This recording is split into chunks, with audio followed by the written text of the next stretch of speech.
Okay, so this week, we're gonna talk about another short that I did. Like a couple weeks back, I did a short, just off another sound, just saying, if this hit the fan, you got two guns to grab. Which ones you gonna grab? Here you go.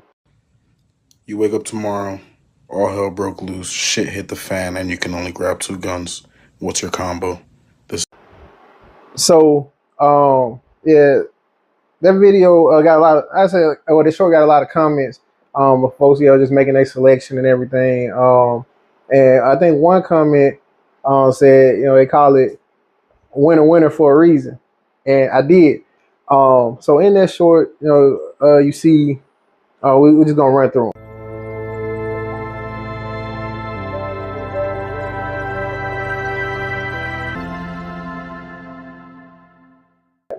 The starter pack, which you know, we got the loaded man, but we empty. That's empty. So the starter pack here, it's my Walther PPX 9mm. Normally I'm rocking RIP bullets, 9mm in those, uh, and my reliable old Savage Stevens 12 gauge pump action is the starter pack here. And the reason I call it the starter pack is it's not bad. It's not a bad combination to rock with. 9mm is readily available. This is a reliable gun. It's not rocking any optics or any type of lighting situation, and that's why it's bare bones pretty much. You gotta just added a fiber optic front sight to it, but that's about it. And it's kind of the same deal for the pump action. We do have a weapons light mounted to it, you know, for night shooting or just dark situations, and a little also a fiber optic to snap on there for with adjustable stock and all that stuff. But it's pretty much bare bones, but it's a reliable setup. So it's a good starter pack. So if this hit the fan, you just had to grab something. You know, something's better than nothing. So you would have a really good fighting chance. I say with the starter pack, you got you a nice 9mm, nice reliable weapon that you can punch out and take care of business. And I think in this situation, I'll probably run the pump action as a secondary weapon on this combo here, to where if I'm running out of 9 ammo, um, or I'm taking on multiple targets and it's getting a little cumbersome, that's where good old Pumpy comes out. Um, and, if I'm depending on what I'm loading in here, I think most time I'm rocking slugs, but I got some buck, I got some bird, got some what I call kitchen sink that's got like a little bit of everything in it. And that spray pattern will take out or at least defends you from multiple targets. So this is a good starter, but let's move on.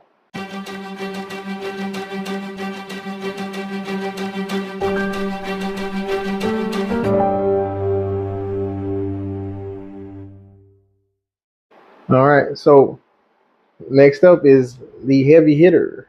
Um, Before all these 10 mils and everything was out, old schools said that 45 ACP was the end all be all as far as stopping power.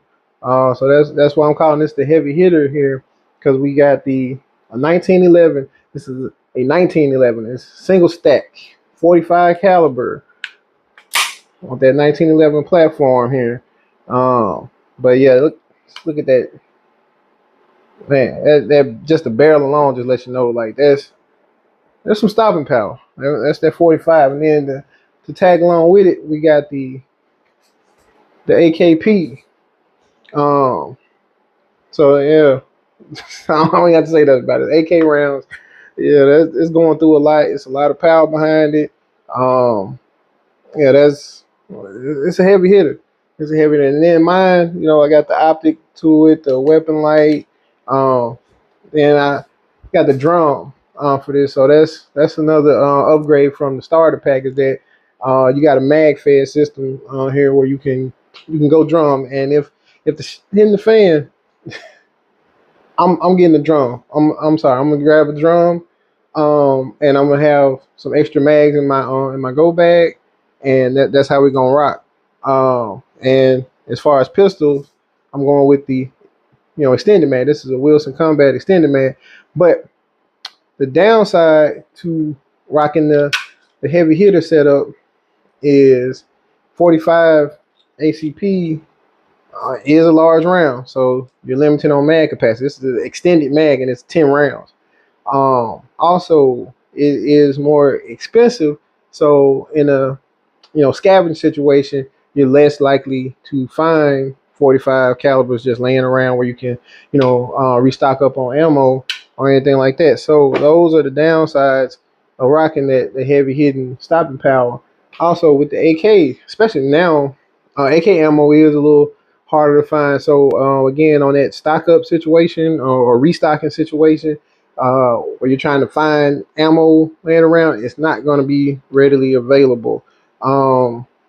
In my opinion, who's to say, but this is a theoretical scenario that we're running, but it's still again a good option. You are going to any threat that you encounter is it shouldn't be a threat anymore with this heavy hitting combo, but the longevity of running this may be a little issue. This doesn't really have. You could sling it, but I don't. Mine doesn't have any like quick mounts or anything for a sling, but it's possible to sling it. But mine, I would be carrying, so it's another downside. I would have to be carrying this, so that would weigh on me. But heavy hitter. On to the next.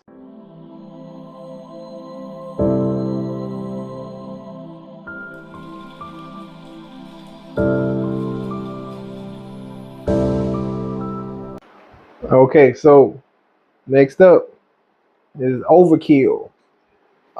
This is actually a 9mm Springfield XDM Elite in a CAA micro conversion kit. So call it overkill because just the kit itself is overkill. And then I'm rocking the 50 round drum with it. Like I said, in this scenario, I'm going drum. And then of course we got backup mags after the drum doesn't take care of it. We got to go to the mags. Hey, we got to go to the mags. But we rocking a laser sight or weapon light, red dot backup pop ups. This kit is a little bit collapsible if need be. Got the glass breaker on there if we need to get into something. Restock up on the ammo. We got, it's a doomsday situation, or whatever. But this is a lot by itself. But we're grabbing two guns. So what are we grabbing with that? Grabbing another 12 gauge, but this time with mag fed or drum fed. Again, I'm going drum in this situation. I'm bringing as much ammo as I can with me. Like I said, my go bag is gonna be stocked with extra mags, extra ammo, food, med kit, knives, shovel. That'd probably be another video, just like what to pack your go bag with. But yeah, ammo is definitely one thing that's gonna be in there. So with this 12 gauge semi-auto mag fed, we got pop-up backup sights. We got a red dot, a vertical foregrip on it, and we're rocking a 20 round drum. But it also have 5 round mags, 10 round mags that'll go with it. It's possible to sling this as well, so it could be slung. I think it's actually a sling for the CAA as well. But can't sling both of them. So in this scenario, it's overkill, but you're somehow gonna have to carry both of these. Or I guess you could sling one on your back, sling shotgun on the back, sling the CAA to the front. but it's gonna heavy. It's gonna be heavy. It's gonna weigh you down if you're traveling on foot or have to get out of a vehicle and travel a little bit. It's gonna weigh you down. So a little bit of overkill, but it could work. It could work. 9 mil is again easy to come by. In a restocking situation, you should be able to find some lying around, at some closed store. At somebody's left behind property or something. I don't know. Again, theoretical situation. We don't know, but it's worst case scenario. So 12 gauge is readily available. You should be able to find that. Restock up on your drum or your mags or whatever you need, and take care of business out there in this doomsday world. But this would be overkill for me. It's just heavy holding it. On to the next.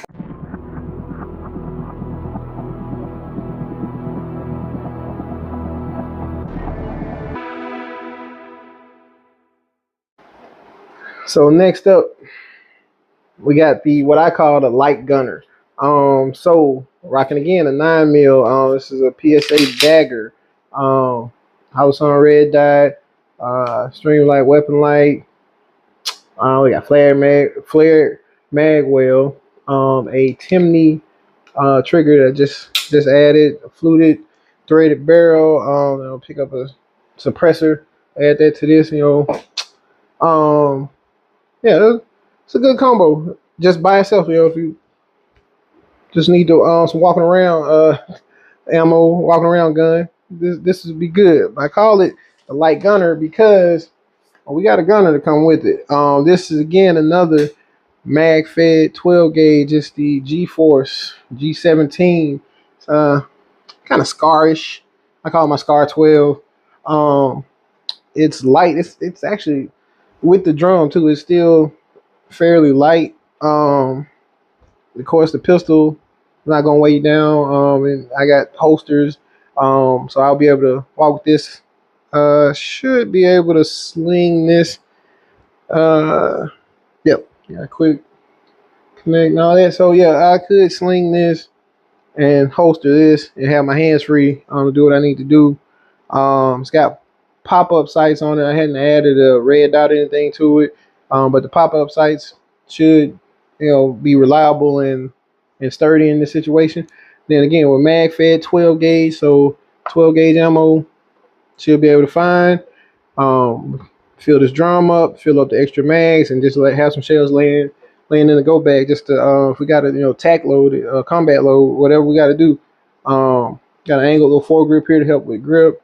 But this 12 gauge with a 9 mil, not a bad combo. Easy to walk around with, and this Walking Dead situation I'm thinking of. Pretty accurate with the 9 with the red dot on there. Can co-witness with the irons in case that fails. Got light for dark situations, and good to go. And if all else fails, bringing out that 12 gauge, 20 round drum again. But yeah, light gunner, and it's like not as heavy. On to the next though.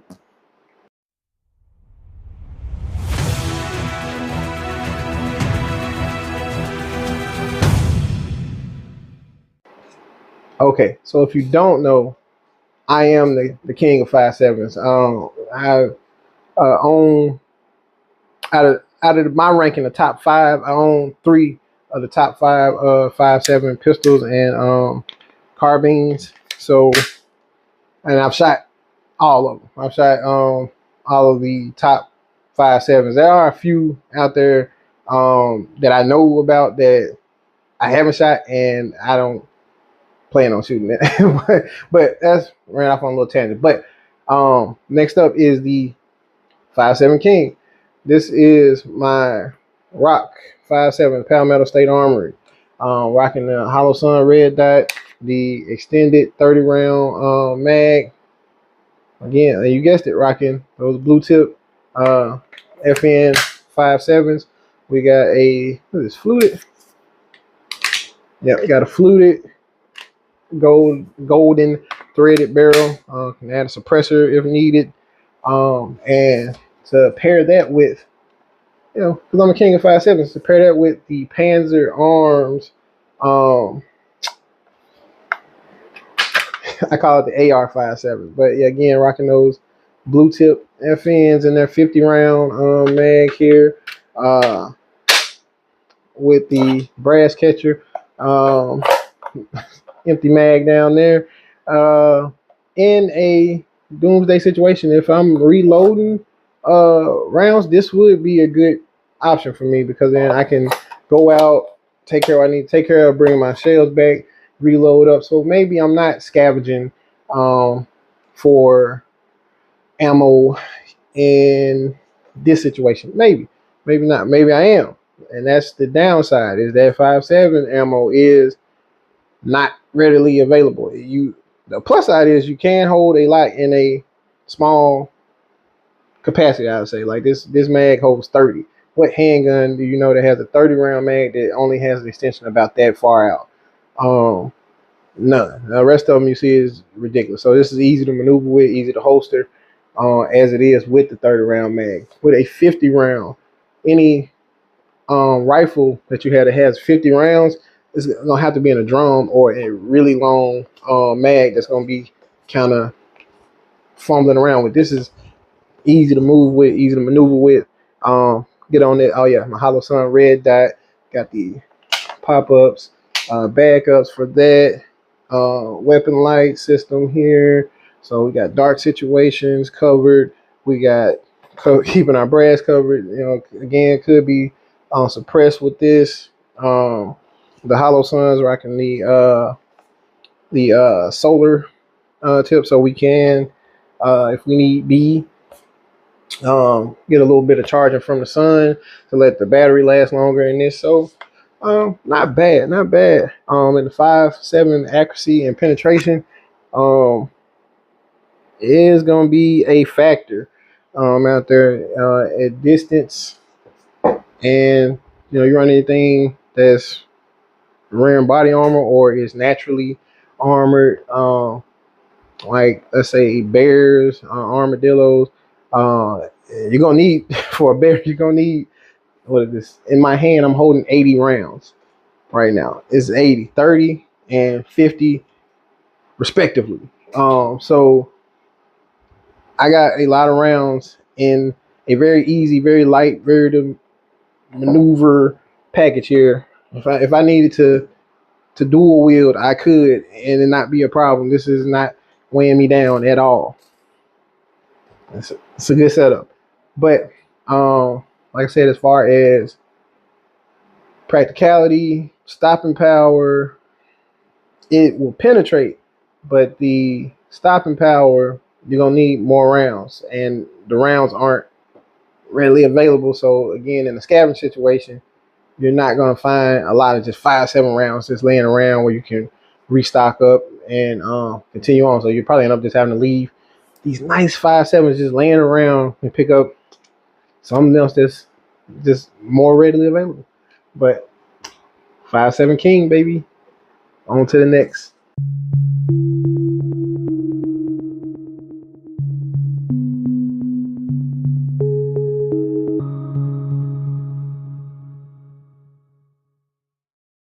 All right. Next up, the Assassin. Um, so yeah, this is a Smith & Wesson M&P 5.7. Again, another 5.7. This time we're rocking, I can't tell, black tips. So yeah, the Smith & Wesson 5.7.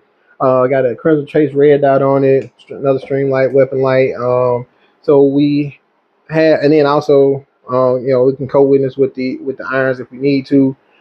So this is another light, easy to carry and conceal weapon. Again, the 5.7 round penetration factor. This mag, I don't have an extended mag. This is a 22 round mag, but still 22 rounds is a lot for just regular targets. But again, you're running something larger where you need some more stopping power. That's why it's paired up. And we are looking at the my custom built Franklin Armory. I'm gonna call it a Franklin Armory binary because that's the lower is based off of Franklin Armory lower with the binary trigger, but everything else is put together from the Fab Defense, butt stock, the Spikes Tactical, bolt carrier group, the custom fluted barrel on here. We got the Sig Romeo and Juliet combo here with the magnifier. And again, this is why I'm calling this the Assassin pack. Pretty much is because I got the magnifier on here, which 50, 100 yards out is everything looks kind of close. So you would be able to acquire targets or dinner or whatever from a good distance and go ahead and take care of that. Also, this one's rocking a weapon light. We also have a laser combo with it. We have backup sights if we need it, and again that mag fed capability to rock a drum. So we're gonna definitely do that. This is 60 round mag pull drum here, and this is binary. So pull the trigger, fires, release the trigger, fires, bang bang bang bang bang bang. So that's what this deal does. Got the vertical foregrip. Well, I kind of use it as a hand stop. I got a Radiant Raptor charging handle, but yeah, I call this the Assassin because this is actually chambered in 223 Wow, which is supposed to be even more accurate than a regular 223 5.56. But that's the plus again too in the chambering of this, that it can shoot 223 and 5.56 ammo, which is readily available. It's mass produced. You're gonna find it laying around any place that you might need to restock. You're gonna find AR ammo, and that's just how it is. So this is a really good runner up because you got a lot of accuracy, a lot of distance, stopping power with the rifle, a lot of penetration with this. So you combining the best of both worlds instead of just having it all in one. Like the 5.7 King, yeah, we got plenty of penetration and plenty of rounds, but when you need to up the ante, you're kind of limited a little bit. So you got 22 rounds you walk around with, and then if you need to switch up and go 60 rounds, 30 rounds, I got 20 round mags. I got a 100 round drum if need be, but you can prone out, get real stable, and reach out and touch your target from 100 yards out with no problem with this, or engage even closer. So it's an assassin, baby. I don't know what to tell you. You're rocking a binary AR and a 5.7 pistol. Can't call you anything else but an assassin. On to the next.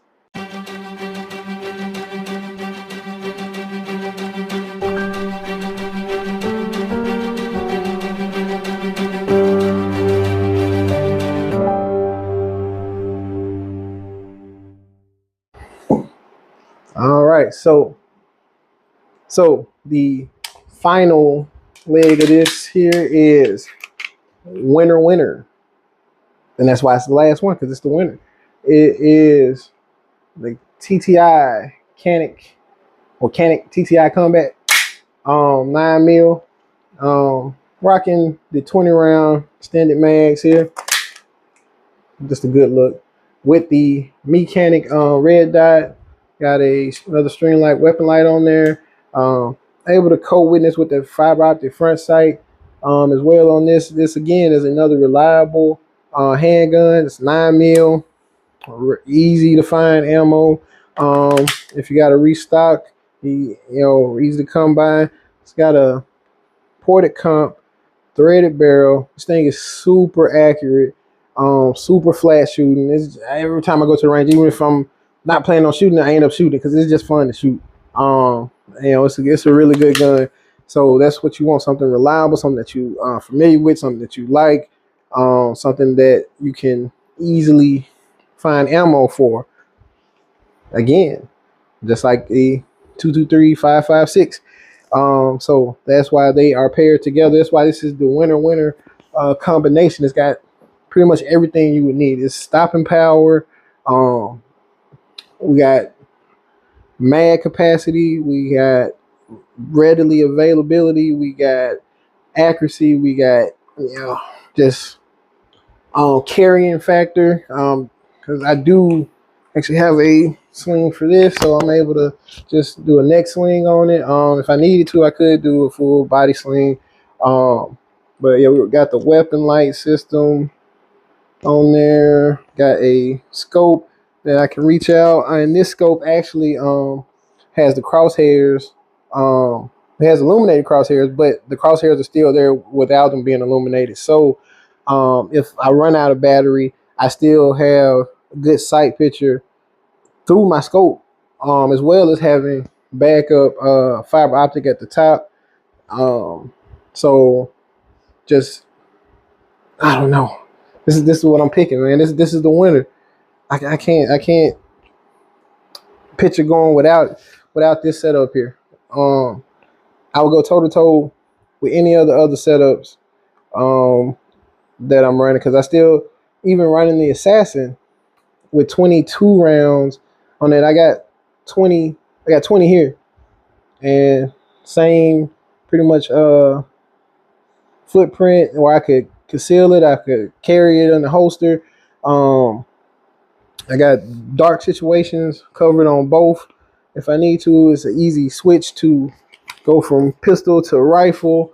If I gotta chunk it, if I gotta holster it, whatever, I can transition really smooth to my rifle and switch right back to the pistol if need be. So yeah, this is the setup I'm going with. This is winner. This is the winner.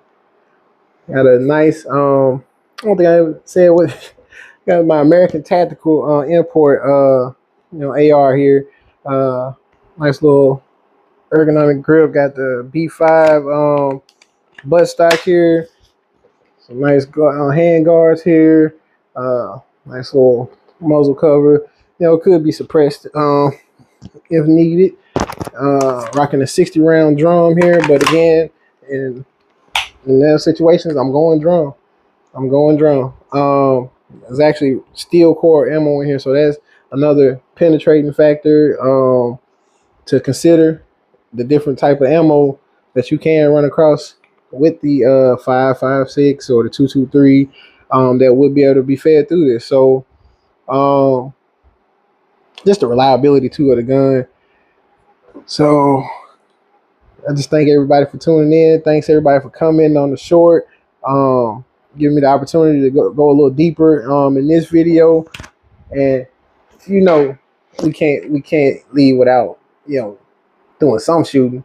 So enjoy the footage of the winner, and I'm out. Roll that beautiful bean footage.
big shot.